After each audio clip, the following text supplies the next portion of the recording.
Hello everyone. बच्चों page number 16 में difference between private limited company and LLP करें start. चलो आज हम पढ़ेंगे प्राइवेट कंपनी और एलएलपी में क्या फ़र्क है। कल पढ़े थे प्राइवेट और पब्लिक में क्या फ़र्क है। देखो बच्चों मेरी बात सुनो, डिफरेंस किसका आया? प्राइवेट और एलएलपी का। किसका नहीं आया? पब्लिक और एलएलपी का नहीं आया। क्यों प्राइवेट एलएलपी का आया? क्योंकि प्राइवेट और एलएलपी में कोई ना कोई बात होगी जो मिलती जुलती होगी। अब देखते हो क्या बात है। प्राइवेट कंपनी में क्या होता है, शेयर्स प्राइवेट लोगों के पास ही होते हैं, मतलब पब्लिक में जनरली इशू नहीं होते। आज अगर अपन लोगों को कंपनी खोलनी है और अपन लोग ही मालिक रहना चाहते हैं, अपन लोग जितने भी यहाँ बैठे, तो कौन सी कंपनी खोलनी पड़ेगी, प्राइवेट या पब्लिक? प्राइवेट। कि पब्लिक खोल लूँगा तो कोई भी मालिक बन सकता है फिर, ठीक है। ये हो गई प्राइवेट की बात। अब बात करते हैं किसकी? एलएलपी की। किसकी? एलएलपी की। प्राइवेट में क्या बोला, अगर अपन लोग मिलके कंपनी खोले और अपन ही मालिक रहना चाहे, अपन ही मालिक रहना चाहे, उसके लिए प्राइवेट कंपनी खोलनी पड़ेगी। कि पब्लिक खोलोगे तो कौन मालिक बन जाएगा? पब्लिक खोलोगे तो कौन मालिक बन जाएगा? पब्लिक कंपनी कोई भी, ठीक है। तो अपन मालिक रहना चाहते हैं तो कौन सी कंपनी खोले? प्राइवेट। बच्चों अपन एक और काम कर सकते हैं, क्या? अपन सारे मिलके पार्टनर बन सकते हैं और अपन एलएलपी भी खोल सकते हैं। एलएलपी में कौन रहेगा? अपन लोग ही रहेंगे। कोई दूसरा सकता है क्या? नहीं, अपनी परमिशन के बिना नहीं आ सकता, अपन सबकी परमिशन के बिना। समझ गए ना? पहले तो ये समझ लो कि प्राइवेट और एलएलपी का ही क्यों डिफरेंस आया, पब्लिक एलएलपी का क्यों नहीं आया। समझ में आई बात? क्या बोला? प्राइवेट और एलएलपी का डिफरेंस आया। तो देखो बच्चों क्या लिखा है। सबसे पहला गवर्निंग लॉ। कौन सा लॉ गवर्न करेगा कंपनी को? तो कंपनी से 2013 और एलएलपी को एलएलपी एक्ट 2008। मैंने कहा ना एलएलपी तो अभी थोड़ा टाइम पहले ही आया था, पहले तो था ही नहीं। और एलएलपी के बारे में तो बताया भी था मैंने।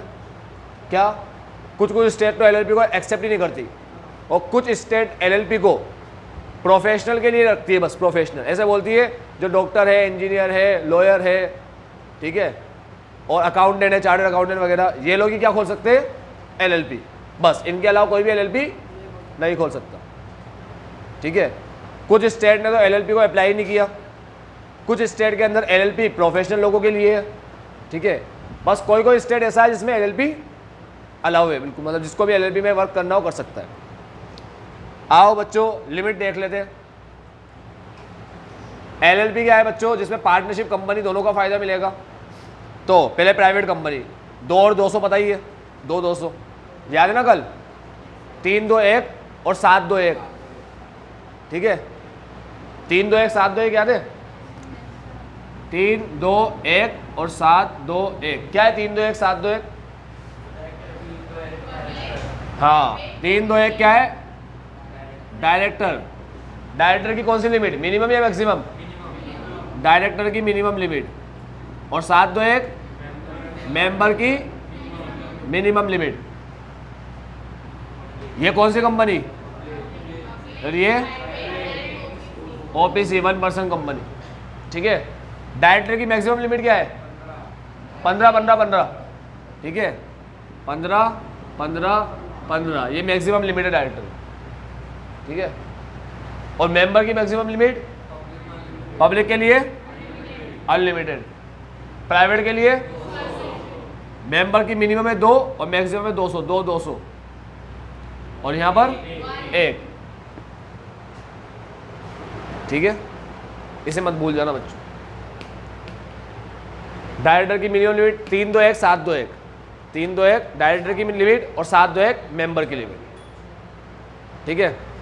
डायरेक्टर मैक्सिमम 15 ही रहेंगे, कोई सी भी कंपनी हो, मैक्सिमम लिमिट डायरेक्टर की 15 ही रहती है बस, ठीक है।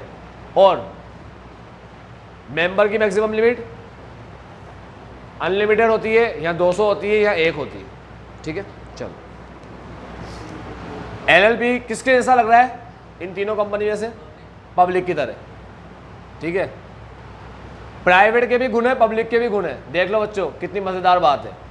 मिनिमम मेंबर की बात करें तो 2 है और मैक्सिमम की बात करें तो अनलिमिटेड है ना। पब्लिक कंपनी में मिनिमम मेंबर कितने होते हैं? 7। कितने होते हैं? 7। और प्राइवेट में मिनिमम मेंबर 2 और एलएलपी में मिनिमम मेंबर 2, एलएलपी कह रहा हूँ येड़ो, तुम लोग ओपीसी बताने लग जाते हो 1। तुम लोगों को समझ तो पड़ती नहीं है, तुम्हें तो बस एक गिनती दिख रही होती है, ठीक है। तुम्हें पता होता है जो भी बोलेंगे ना 1 बोल देंगे हम लोग, क्योंकि 2 के बाद अब 1 ही आ रहा है ना। होश में तो बैठो थोड़ा। पब्लिक कंपनी की मिनिमम लिमिट क्या है? मेंबर की बात कर रहा हूँ अभी। मेंबर की मिनिमम लिमिट क्या है? 7, और प्राइवेट में 2, ठीक है। और एलएलपी में उसमें भी 2, यानी कि मिनिमम लिमिट के हिसाब से, मिनिमम लिमिट में प्राइवेट के हिसाब से चलता है कौन? एलएलपी, ठीक है। अब एलएलपी की बात कर लेता हूँ। मिनिमम लिमिट है 2 और मैक्सिमम अनलिमिटेड।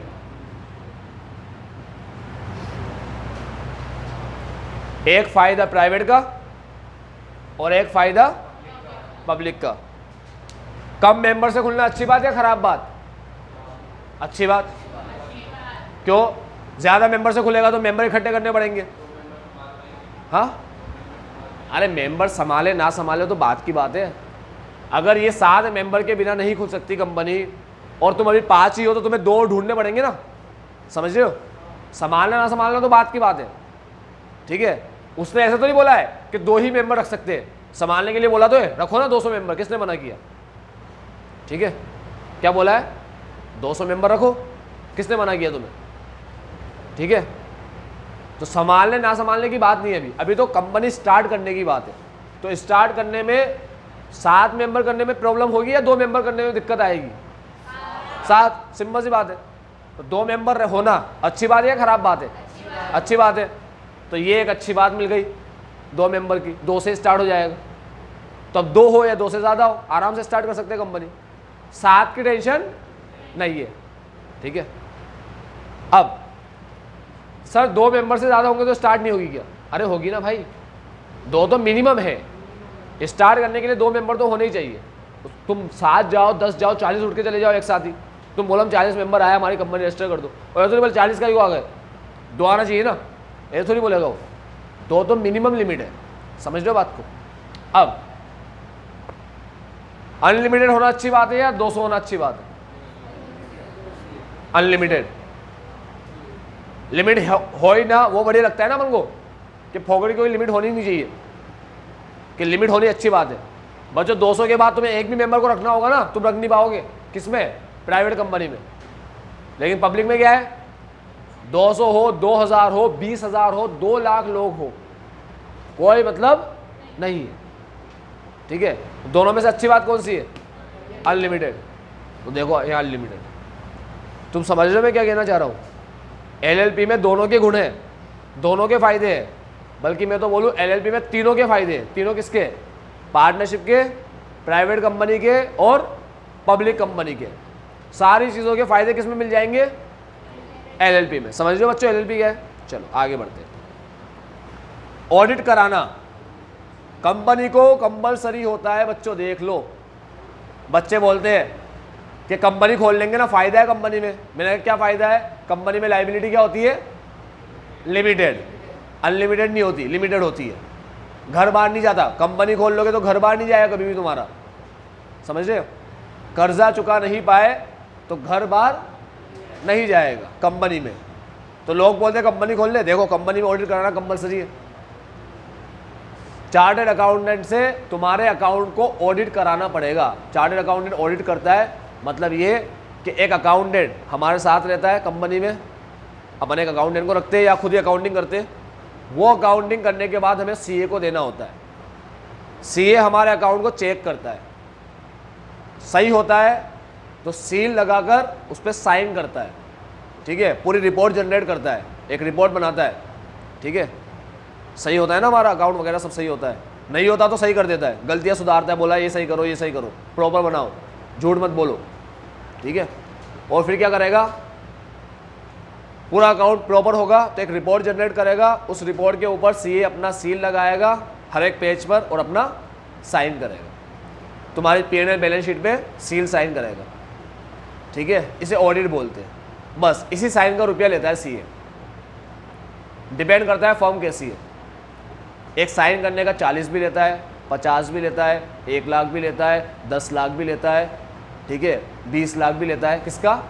सिर्फ वो एक साइन जो वो करता है, इसलिए ऐसे बोलते हैं कि सीए के साइन की वैल्यू है, सिर्फ साइन की, साइन ही लाखों का बन जाता है उसका। तो ऑडिट का रुपया होता है, डिपेंड करता है फर्म कैसी है। जितनी बड़ी फर्म, जितना टाइम लगता है ऑडिट करने में, उतने रुपए मिलते हैं। ठीक है, ऑडिट करने जाएगा सीए का आर्टिकल करेगा ऑडिट, पूरी ऑडिट कंप्लीट करके पूरी रिपोर्ट जनरेट करके सीए को पकड़ा देगा। सीए रिपोर्ट हाथ में लेगा, देखेगा, साइन सील, सील भी नहीं करेगा, पहले ही बोल देगा सील लगा के ही देना मेरे को, या मैं साइन करूँ उस पर सील लगा दे, तो साइन करेगा बस। ठीक है, आर्टिकल ने रिपोर्ट जनरेट कर दी, सीए ने बैठ के साइन कर दिए, आर्टिकल ही उस पर सील लगा देगा, ये आ गया अकाउंट में रुपया अपना। मस्त करो, मजे रहो, एंजॉय करो। ठीक है, तो बच्चों खूब पैसा है सीए के अंदर, खूब पैसा है। अब बात करते हैं एलएलपी की। LLP only if contribution more than ₹25 lakh और टर्नओवर एक्सीड ₹40 लाख। क्या एलएलपी को ऑडिट करानी पड़ेगी? इस केस में करानी पड़ेगी। कौन से केस में? जब कैपिटल 25 लाख से ज्यादा हो। कैपिटल समझते हो तुम लोग, बिजनेस स्टार्ट करने के लिए जो अपन रुपया लगाते हैं। ठीक है, तो अगर कैपिटल 25 लाख से ऊपर हो, सब बिजनेस स्टार्ट किया मान लो 10 लाख में, और फिर थोड़े टाइम बाद और कैपिटल की जरूरत पड़ी, ठीक है, तो 20 लाख और लगा दिया, 30 लाख कैपिटल हो गया, तो ऑडिट करानी पड़ेगी क्या? करानी पड़ेगी, हाँ। 25 लाख के कैपिटल ऊपर होते ही ऑडिट के लिए लायबल हो जाता है कौन? एलएलपी। समझ गए बच्चों? प्राइवेट कंपनी को ऑडिट करानी पड़ेगी क्या? हाँ करानी पड़ेगी, हाँ करानी पड़ेगी। सुन लिया? अरे होश में हो गया तुम लोग? प्राइवेट कंपनी को ऑडिट करानी पड़ती है क्या? हाँ, हर कंपनी को ही ऑडिट करानी पड़ती है, चाहे प्राइवेट हो चाहे, कंपल्सरी है ऑडिट कराना। सुन लिया?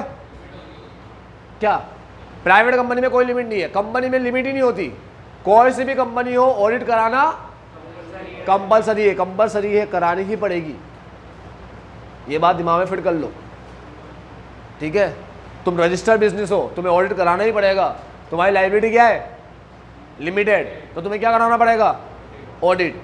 तुम बोलोगे यार ये कौन सी बात है, लायबिलिटी लिमिटेड है, ऑडिट कराना पड़ेगा। अच्छा, तुम्हें फ़ायदा मिल रहा है तो उसके लिए तुम्हें कुछ पे तो करना पड़ेगा ना। ठीक है, ऑडिट करा के बताना पड़ेगा कि तुम ईमानदार हो। ऑडिट से पता पड़ता है बंदा ईमानदार है नहीं है। वैसे कई सीए क्या करते हैं? हाँ, अरे ऑडिट का मतलब होता है अकाउंट को डिटेल चेक कराना सीए से। मतलब तुम लोग तुम्हारे अकाउंट को झूठे भी बना सकते हो ना, उल्टी सीधी बातें भी लिख सकते हो उसमें, गलत एसेट दिखा दोगे, लायबिलिटी गलत दिखा दोगे, बोलोगे लायबिलिटी कम है एसेट ज़्यादा है, बोलोगे हमने ज़्यादा प्रॉफिट कमाया। मान लो तुम्हें लोन वगैरह लेना है, ठीक है, अब बैंक तुम्हें लोन कब देगा? जब तुम्हारी कमाई अच्छी होगी। तो तुमने झूठा पीएनएल बना दिया, बोला हम तो इतना कमाते हैं। इसलिए सीए से ऑडिट कराना पड़ता है। बहुत से लोग इनकम टैक्स छुपा लेते, चोरी करते इनकम टैक्स की। कैसे करते चोरी?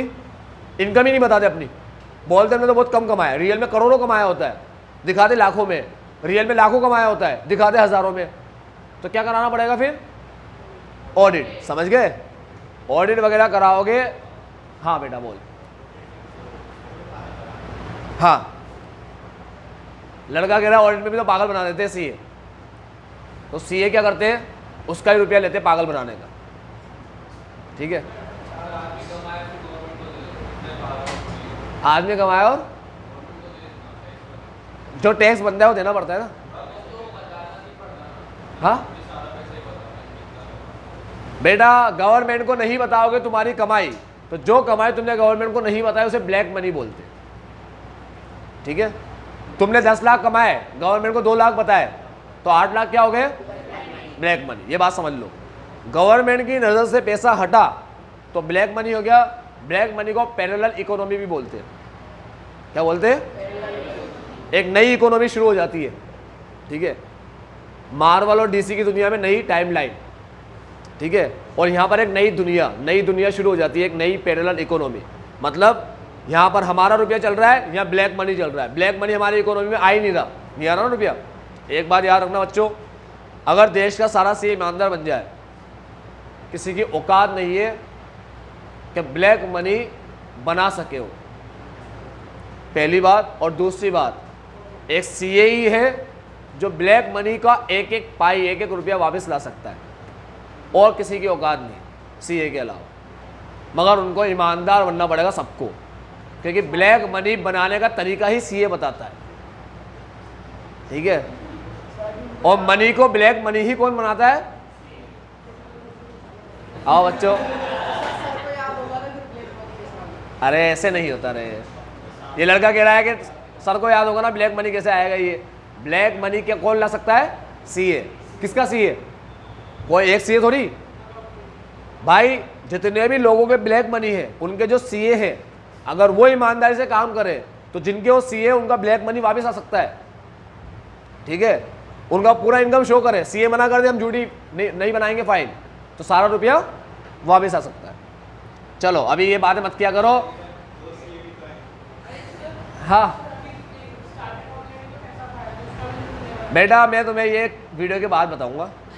अभी अपन पढ़ रहे हैं प्राइवेट कंपनी और एलपी का डिफरेंस। वीडियो के बाद तुम्हारे डाउट बताऊंगा सारे, ठीक है। 25 लाख कैपिटल होनी चाहिए, सॉरी 25 लाख से ज़्यादा हुई, और 40 लाख से टर्नओवर। टर्नओवर का मतलब होता है सेल, टर्नओवर का मतलब सेल। सेल अगर 40 लाख से ज़्यादा है, दोनों में से कोई सा भी केस है, या तो कैपिटल ज़्यादा हो 25 लाख से, या सेल ज़्यादा हो 40 लाख से, ठीक है। दोनों ही केस में कंपनी को प्राइवेट एलएलपी को ऑडिट करानी पड़ेगी। 25 और 40 की लिमिट है बच्चे, याद रखना। सर मान लो कैपिटल 30 लाख है मगर टर्नओवर कम है, करानी पड़ेगी क्या? हाँ करानी पड़ेगी। दोनों में से कुछ भी हो, ऑल लिखा हुआ है। नेम के आगे लगाना पड़ता है प्राइवेट कंपनी को प्राइवेट लिमिटेड, एलएलपी को लगाना पड़ता है एलएलपी। मीटिंग की बात कर लो बच्चों। कंपनी एक्स, एक मिनट रुक जाओ बस, ये खत्म कर लेना मुझे, फिर जो क्वेश्चन पूछना जैसे भी पूछना पूछते रहना। कंपनीज एक्ट 2013, कंपनीज एक्ट 2013 ने बोला है minimum 4 board meeting and 1 AGM every year. सुना क्या बोला? कंपनीज एक्ट के अंदर लिखा हुआ है, कानून है, रूल है ये, हर साल एक एजीएम करानी कंपलसरी है। हर साल एक एजीएम समझते हो ना, एनुअल जनरल मीटिंग। कल ही बताया था एजीएम ईजीएम के बारे में, ठीक है। और एक होती है स्टैट्यूटरी मीटिंग, जो पब्लिक कंपनी को करानी पड़ती है, प्राइवेट को नहीं करानी पड़ती, ठीक है। वो कंपनी की जिंदगी में, हाँ जिंदगी की एक पहली मीटिंग है बस वो, अब जिंदगी में कभी वो नहीं होगी। अब क्या चलेगा? एजीएम ईजीएम चलेगा और एक बोर्ड मीटिंग चलेगी। बोर्ड मीटिंग कंपलसरी है, साल में कितनी रखनी पड़ती है? 4 बोर्ड मीटिंग तो करनी ही पड़ेगी साल में। ये नए नाटक और खोलो कंपनी, 4 बोर्ड मीटिंग करनी पड़ेगी, ठीक है। और बताना ही पड़ेगा, रजिस्ट्रार को बताना ही पड़ेगा। अब तुम बोलोगे सर ऐसे ही बोल देना झूठ में कर ली, ऐसा थोड़ी होता है, झूठ में बोल देना कर ली हमने मीटिंग, ठीक है। बताना पड़ता है, रिपोर्ट देना पड़ता है हर चीज़ का। तो 4 बोर्ड मीटिंग करनी पड़ेगी और एक एजीएम रखनी पड़ती है। 4 बोर्ड मीटिंग और एक एजीएम रखनी पड़ती है साल में। और इसमें एलएलपी में क्या लिखा है? कोई रिक्वायरमेंट ही नहीं है, मीटिंग करो तो करो, नहीं तो भाड़ में जाओ। उसके बाद लास्ट आखिरी मैनेजमेंट बच्चों, और लास्ट पॉइंट थोड़ा घूम गया है, वो पॉइंट को थोड़ा सही कर लेना। Manage by the partner LLP में आएगा और मैनेज बाय बीओडी कंपनी में आएगा, वो गलत लिखाई में आ गया, उसको सही कर लेना। किसकी? ये सही कर लेना। याद रखना, प्राइवेट कंपनी को कौन मैनेज करता है? Board of director. कंपनी को तो board of director he manage करेगा, और एलएलपी को पार्टनर। प्राइवेट कंपनी को बोर्ड ऑफ डायरेक्टर और एलएलपी को पार्टनर। हाँ ये डिफरेंस हुए। अब कोई क्वेश्चन हो तुम्हारा तो पूछो।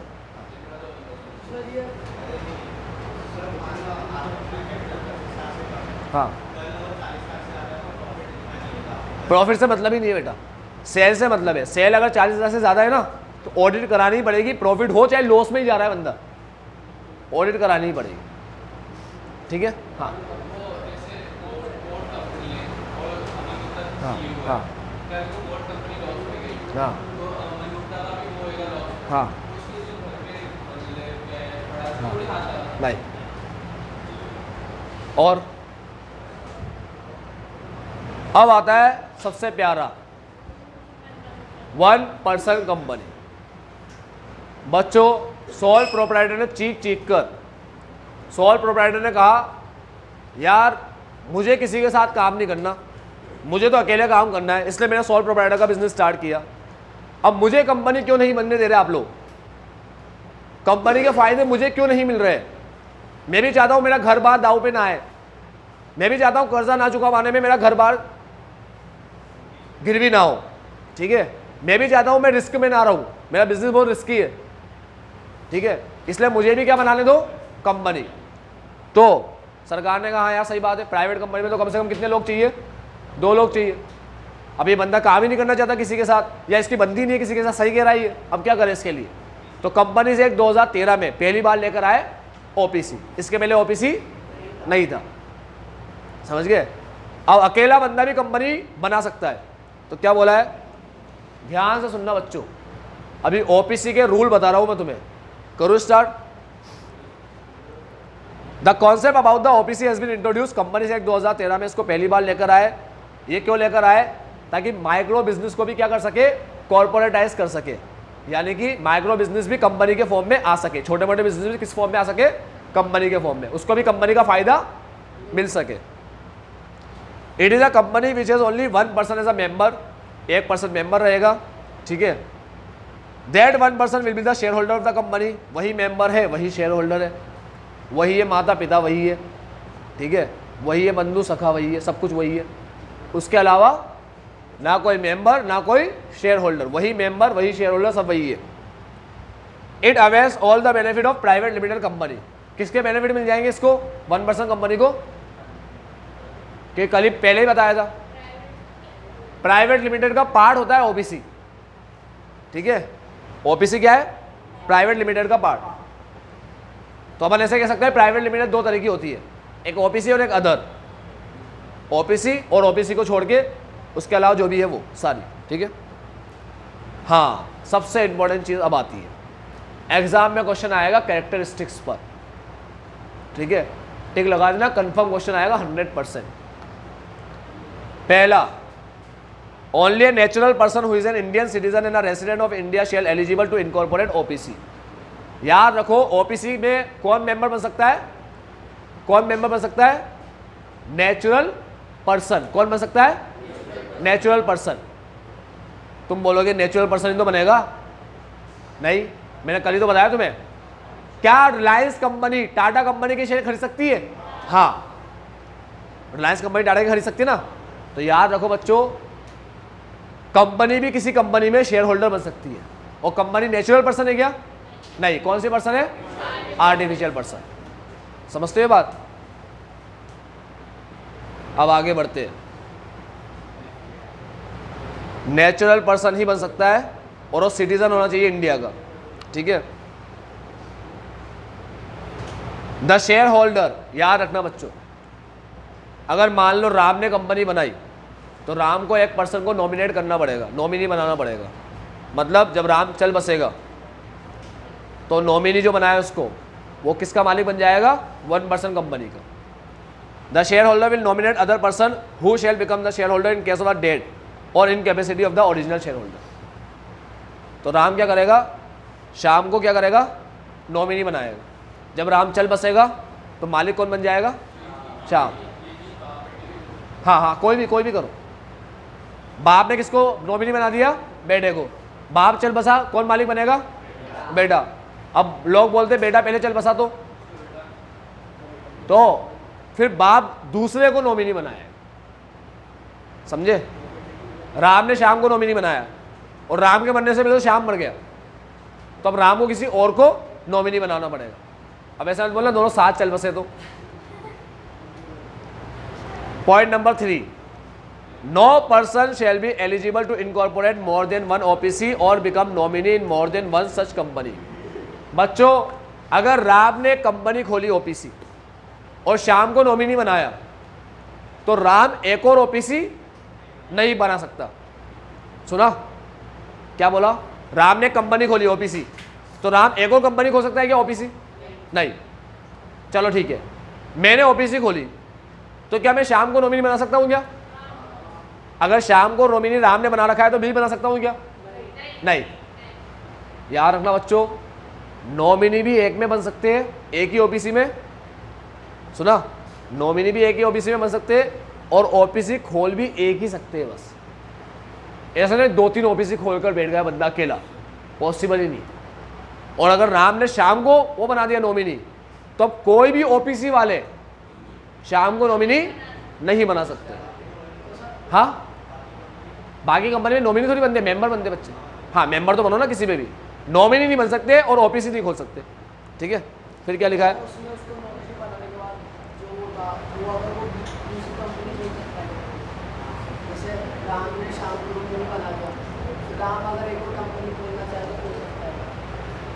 राम ने श्याम को नॉमिनी बना दिया, अब राम एक और कंपनी खोलना चाहे, राम नहीं खोल सकता, नहीं।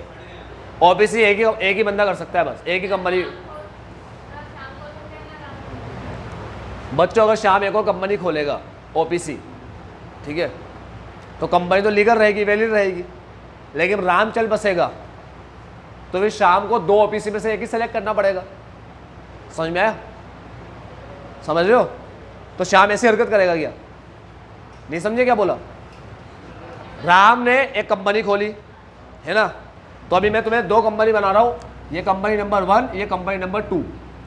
अभी ये कंपनी किसने खोली? राम ने। किसको नॉमिनी बनाया? श्याम को। अब मान लो श्याम ने ये कंपनी खोल ली ओबीसी, श्याम नॉमिनी नहीं बन सकता, कंपनी तो खोल सकता है ना, चलो कंपनी खोल ली, ठीक है। अब जैसे ही राम चल बसा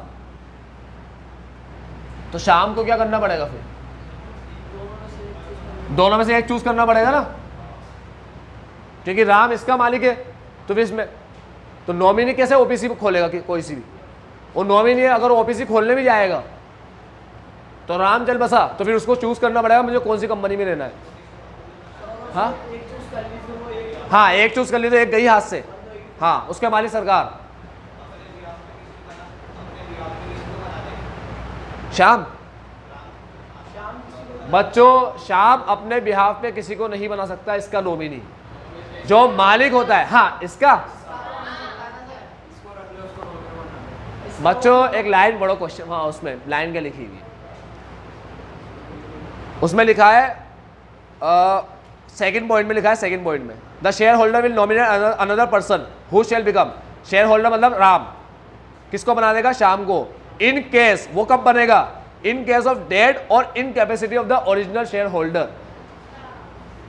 ठीक है, या तो सामने वाला मर जाए, या तो राम मर जाए, या काम करने के काबिल ना रहे, कोई बीमारी आ जाए, या वो पागल हो जाए, या वो इंसॉल्वेंट हो जाए, ऐसे केस में कौन संभालेगा बिजनेस? श्याम। ठीक है, उसके बाद point number 4, must have a minimum of 1 director और the sole share holder can himself be a sole director. मतलब राम की कंपनी में एक डायरेक्टर तो होना चाहिए, वो राम खुद भी बन सकता है। यानी अगर मान लो अपन लोगों को ओपीसी खोलनी है, ओपीसी, तो अपन ही मेंबर बन सकते हैं, अपन ही डायरेक्टर बन सकते हैं, अपन को किसी की ज़रूरत नहीं है। कहा ना, राम ही सब बन सकता है, यही है माता पिता, यही है। ठीक है, सब कुछ यही है भाई, राम। हाँ, राम डायरेक्टर रखना चाहे तो रख सकता है। मैक्सिमम लिमिट क्या है डायरेक्टर की? 15। कितनी? 15, 15 डायरेक्टर रख सकता है राम, मैक्सिमम लिमिट। इससे ज़्यादा तो कोई सी भी कंपनी नहीं रख सकती। लास्ट में लिखा है company may have a maximum number of 15 director. उसके बाद आता है choice of form of business organisation. प्यारे बच्चों, ये जो आया ना choice of form of business organisation, confirm case study आएगी इसके ऊपर, कंफर्म 100%। ये पूरे चैप्टर का सार है। और तुम्हें अभी जो पूरा चैप्टर पढ़ाया गया, वो क्यों पढ़ाया गया? ताकि बड़े होकर तुम बिजनेस को सेलेक्ट कर सको, चूज कर सको। समझ गए? तो ये पढ़ेंगे अपन। आज के लिए इतना ही। Bye bye, take care, have a nice day.